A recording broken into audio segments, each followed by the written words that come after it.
જય શ્રી કૃષ્ણ મિત્રો, આપ જોઈ રહ્યા છો આપની ચેનલ ગુજ પરિવારમાં આપનું હાર્દિક સ્વાગત છે। આજે આપણે વાત કરીશું ફૂલકાંજળી વ્રત વિશે। આ વ્રત ખાસ કરીને કુંવારી કન્યાઓ કરે છે। આ વ્રત શ્રાવણ સુદ ત્રીજને દિવસે કરવામાં આવે છે। આ વ્રત ફૂલ સૂંઘીને કરવામાં આવે છે। આ વ્રતના દિવસે વ્રત કરનાર કન્યા વહેલી સવારે ઉઠી નાહી ધોઈ સ્વચ્છ કપડાં પહેરી મહાદેવના મંદિરે જઈ શિવ પાર્વતીની પૂજા કરે છે। આ દિવસે કન્યા નકોરડો ઉપવાસ કરે છે અને પાણી પણ બને ત્યાં સુધી પીતી નથી। તેમ છતાં પણ જો પાણી પીવું હોય તો ફૂલ સૂંઘીને પાણી પીએ છે।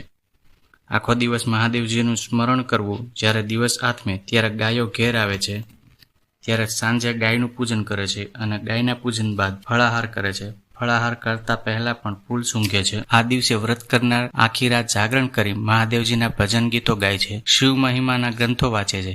આ વ્રત 5, 7 કે 11 વર્ષ સુધી કરવામાં આવે છે। પછી તેની ઉજવણી કરવા માટે વ્રત કરતી 5 કન્યાઓને ફળાહાર કરાવો। ફળાહાર બાદ તેમને એક વાટકો, તેમાં કોઈ ફળ, એક ફૂલ અને દક્ષિણા મૂકી 5 કન્યાઓને તે વાટકો આપવો। આ વ્રત જો શ્રદ્ધા અને ભક્તિભાવપૂર્વક કરવામાં આવે તો હર કોઈ કન્યાની મનોકામના શંકર પાર્વતી પૂરી કરે છે। તો મિત્રો, આ હતું ફૂલકાંજળી વ્રત વિશેની મહાત્મ્ય। મને આશા છે કે આપને આ વિડીયો પસંદ આવ્યો છે। તો આપણી ચેનલ ગુજ પરિવારને અવશ્ય સબસ્ક્રાઇબ કરજો અને લાઇક કરજો, શેર કરજો, કમેન્ટમાં હર હર મહાદેવ જરૂરથી લખજો। ફરી મળીશું પાછા નવા વિડીયોમાં। ત્યાં સુધી ઓમ